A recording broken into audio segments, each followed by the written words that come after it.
Hello students, मैं विशाल गुप्ता आपका teacher. आज मैं आपको class 12 subject accountancy chapter issue of debenture from the book of T.S.. Grewal का प्रैक्टिकल प्रॉब्लम नंबर 5 और 6 करवाने जा रहा हूं।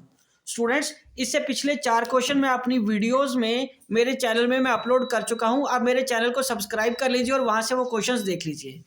तो ये है स्टूडेंट्स बुक सीबीएसई की क्लास 12 की टी.एस. ग्रेवाल की अकाउंटिंग फॉर कंपनीज का वॉल्यूम 2 एडिशन है 2021। ठीक है जी। इसका मैं 5th और 6th क्वेश्चन करवाऊंगा। अभी मैं आपको बताता हूँ। ये देखिए 5th क्वेश्चन है ये वाला। ठीक है, राज लिमिटेड इशूड 5000 8% डिबेंचर्स। ठीक है स्टूडेंट्स, ये वाला क्वेश्चन करवाने जा रहा हूँ। तो चलिए इसकी स्टेटमेंट आप मेरे साथ पढ़िए। तो ये स्टेटमेंट क्या कह रही है राज लिमिटेड एक कंपनी है। ठीक है बेटे, उसने क्या किया है 5000 नंबर ऑफ डिबेंचर्स इशू करने हैं उसने। ठीक है जी, ओके।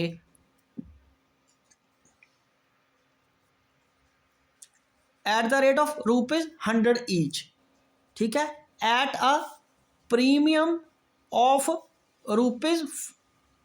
₹5। उसने 5% लिखा ना, तो 100 का 5% कितना आएगा? 5 ही आएगा ना, इसलिए मैंने ₹5 लिख लिया। ओके, यहां तक बात समझ लगी। चलिए आगे बात करते हैं। आगे वो कह रहा है कि एप्लीकेशन कितने की है। एप्लीकेशन है ₹10 की और अलॉटमेंट कितने की है? ₹20 की। 20 प्लस प्रीमियम, तो प्रीमियम तो ₹5 का है। तो उसके बाद and the balance on first and final. तो फर्स्ट एंड फाइनल कॉल पे फिर बाकी कितने बचे? 70, क्योंकि 100 + 5 तो यहीं पे होंगे ना स्टूडेंट्स। ठीक है बेटे, ये आपकी डिबेंचर के पैसे और ये प्रीमियम के पैसे। इस तरीके से जब तक आप नहीं लिखोगे आपको अच्छी तरह नहीं पता चलेगा। और ये सारे किससे मल्टीप्लाई करने हैं? 5000 से। ठीक है स्टूडेंट्स, समझ लग गई बेटा आपको? ये जब तक हम पहले नहीं करेंगे हमसे जर्नल एंट्री प्रॉपर्ली नहीं हो पाएंगी। ओके जी, मैं आज भी जब भी कोई क्वेश्चन करना होता है पहले मैं ये सारी डिटेल लिखता हूं, उसके बाद जर्नल एंट्री शुरू करता हूं। तो अब आपको पता चल गया, 2 इसकी 2 इसकी और 2 इसकी 6 एंट्रीज हमें करनी पड़ेगी। बट यहाँ कंप्लीट नहीं होंगी, छोटा पेज आइए, मैं अगले पेज पे पूरा फॉर्मेट बना के प्रॉपरली आपको दिखाता हूं और फिर हम जर्नल एंट्रीज स्टार्ट करते हैं। ओके स्टूडेंट्स,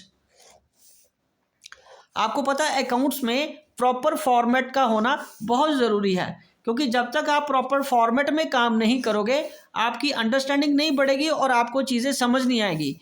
ये सिंपली जमा घटाओ प्लस माइनस वाला क्वेश्चन नहीं है, ये सिंपली मल्टीप्लाई और डिवीजन नहीं है। अंडरस्टूड?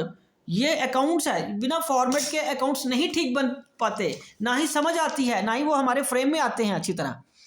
तो यहाँ आएगा जर्नल। 5th क्वेश्चन को ही मैं कंटिन्यू कर रहा हूं। डेट है, ये पर्टिकुलर है, laser folio, debit, credit, rupees. ठीक है बेटे, तो सबसे पहले क्या आएगा?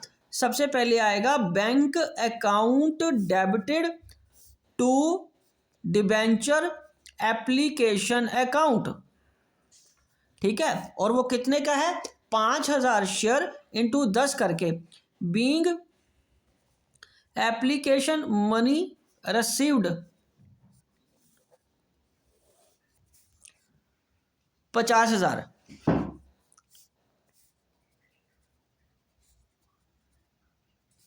दूसरा, debenture application account debited to debenture account. Debenture account 8% debenture है ना बेटा, ये 5th क्वेश्चन के 8% डिबेंचर अकाउंट। ठीक है जी, तो ये आ गया being application money transferred to debenture account. ठीक है जी, तो ये कितने हैं? 50,000 के। और तीसरा क्या है? तीसरा क्या है? अब हमें डिबेंचर अलॉटमेंट ड्यू करनी है। Debenture allotment account debited 8% debited to 8% debentures account to security premium reserve account. ठीक है जी, तो इसमें अगर मैं बात करूं तो 5,000 डिबेंचर है हमारे पास, और उसका कितना है बेटे 20 रुपीज़, तो हमारा मतलब 1 लाख तो ये बन गया, ठीक है जी, 20 1 लाख बन गया, और 5,000 इंटू 5 ये कितना गया 25,000, तो ये 25,000 ये आ गया पैसा। ओके जी, तो ये पैसा अलॉटमेंट पे आएगा।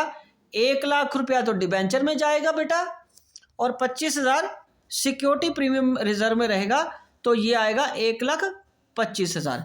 तो being allotment money becomes due, ठीक है बेटे। चलिए अब फोर्थ एंट्री में क्या आएगा, bank account debited to debenture allotment account, तो ये 1,25,000 सारा पैसा आ गया, ठीक है जी। ये लीजिए बीइंग अलॉटमेंट मनी रिसीव्ड, ठीक है जी। चलिए उसके बाद क्या है फिफ्थ में क्या करना है, अब हमने फर्स्ट कॉल ड्यू करनी है, और वो कितने की है 70 रुपये की, ठीक है जी। तो ये हमारे पास आएगा debentures first and final call account debited to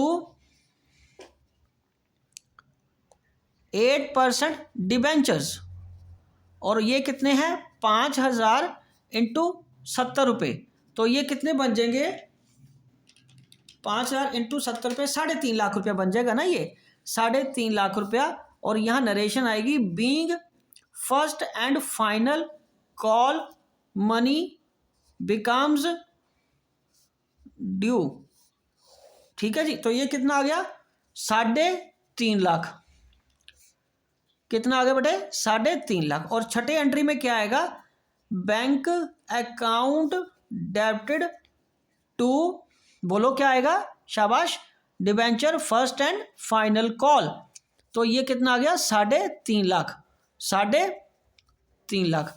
being first and final call money received, तो अब हमें ये एंट्रीज कंप्लीट कर ली हैं 6 एंट्रीज। अब हमें क्रॉस चेक करना है, जैसे कि मैंने आपको पहले क्वेश्चंस में भी सिखाया कि क्रॉस चेक कैसे करते हैं। ये देखिए हमारे पास अब कितना पैसा होना चाहिए, इन सभी को मल्टीप्लाई करके, मतलब 5,000 इंटू 100 करके ये आएगा 5 लाख, और 5,000 इंटू 5 करके ये 25,000, मतलब ये डिबेंचर के पैसे हैं और ये सिक्योरिटी प्रीमियम रिजर्व के पैसे हैं, तो ये बन गया 5,25,000। तो ये क्रॉस चेक कहाँ से बनेगा, जैसे आपको मैंने बताया था कि यहाँ बैंक अकाउंट बना लीजिए। टी शेयर में एप्लीकेशन में कितने पैसे आए थे हमारे पास, एप्लीकेशन में आए थे मेरे पास बेटे, ये देखो 50,000 आया था ना, तो 50,000 यहाँ लिख लो। और उसके बाद अलॉटमेंट में कितने पैसे आए थे 1,25,000, 1,25,000 कितने पैसा आया 1,25,000।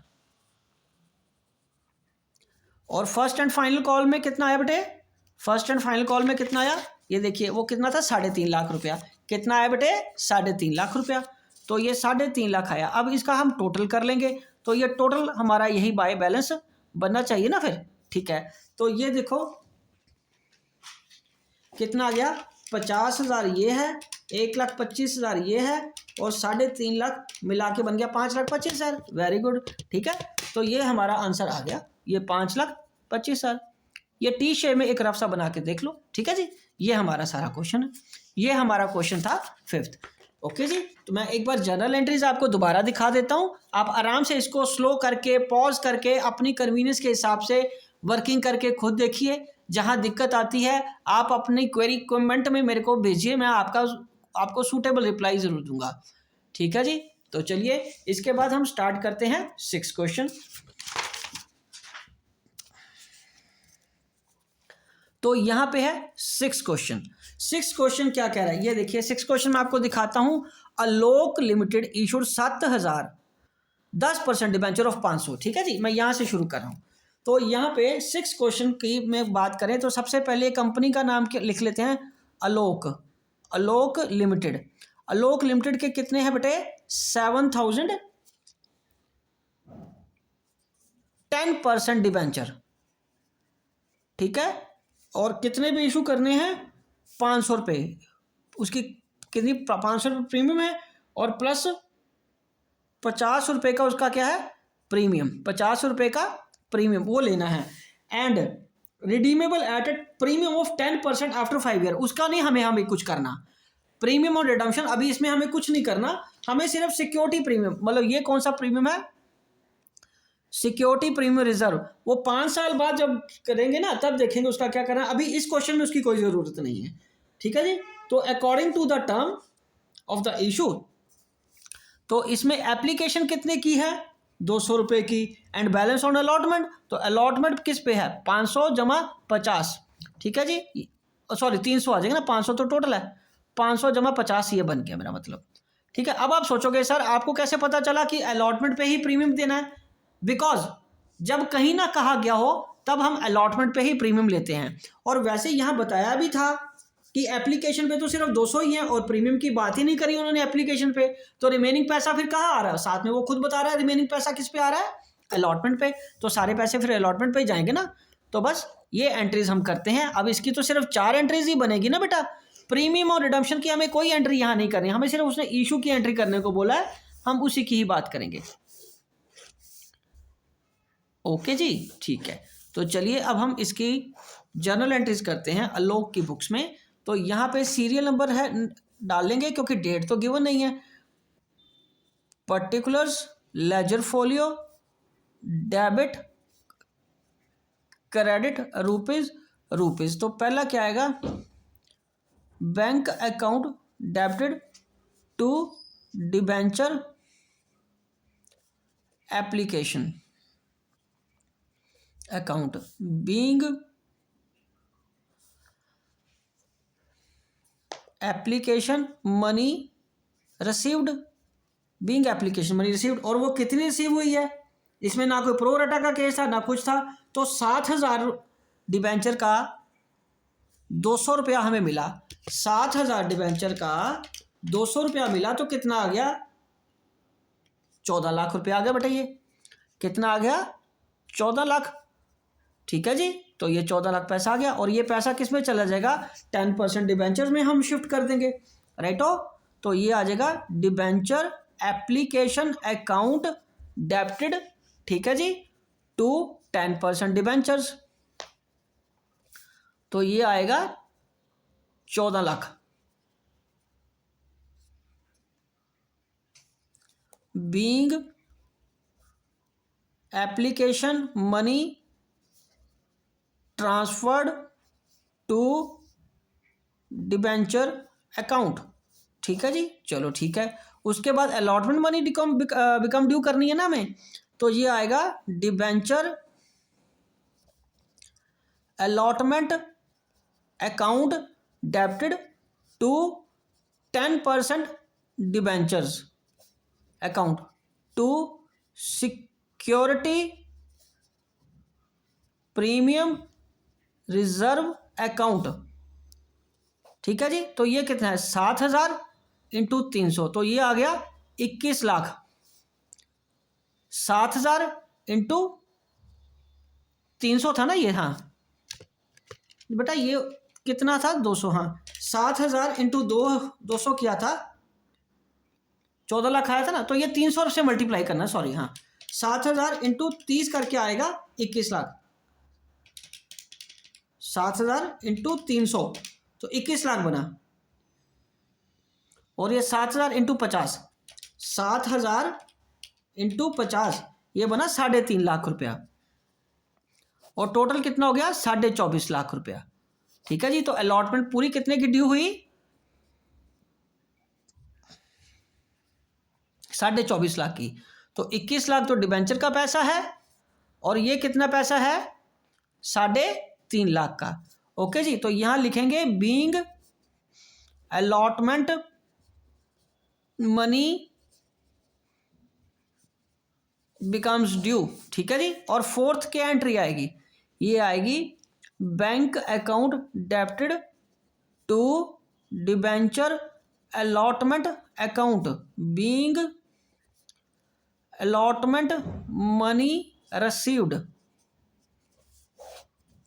24,50,000, 24,50,000। ठीक है जी, ये सारे पैसे आ गए। तो यहाँ पे अब फिर वही बात, क्रॉस चेक। चलिए क्रॉस चेक करके देखते हैं।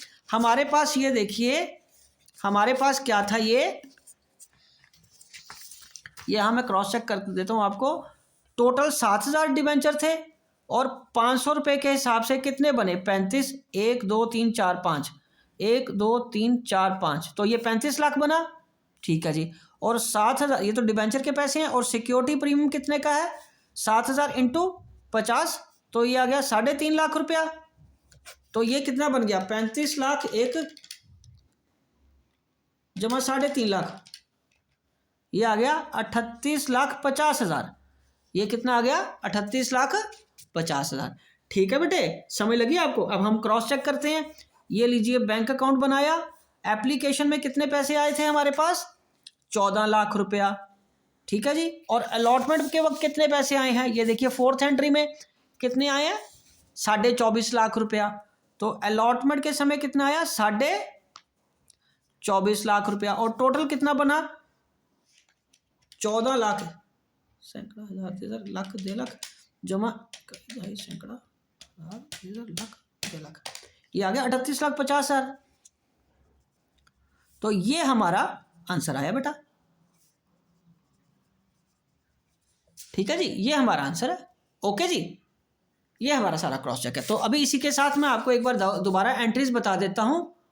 ये देखिए एंट्रीज, आप स्लो करके, पॉज करके, अपने इस कन्वीनियंस के हिसाब से एक बार दोबारा क्वेश्चन करके देखिए सॉल्व। ठीक है जी, बहुत इजी क्वेश्चन है, बस थोड़ा जीरोस का ध्यान रखना, फिगर्स का ध्यान रखना बस। ओके जी, तो इसी के साथ ये क्वेश्चन कंप्लीट होता है और मैं इस वीडियो को भी यहीं कंक्लूड करता हूं। अब बाकी क्वेश्चंस के लिए मेरी वीडियोस को देखते रहिए और मेरे चैनल को सब्सक्राइब करना ना भूलें। ओके जी, डन।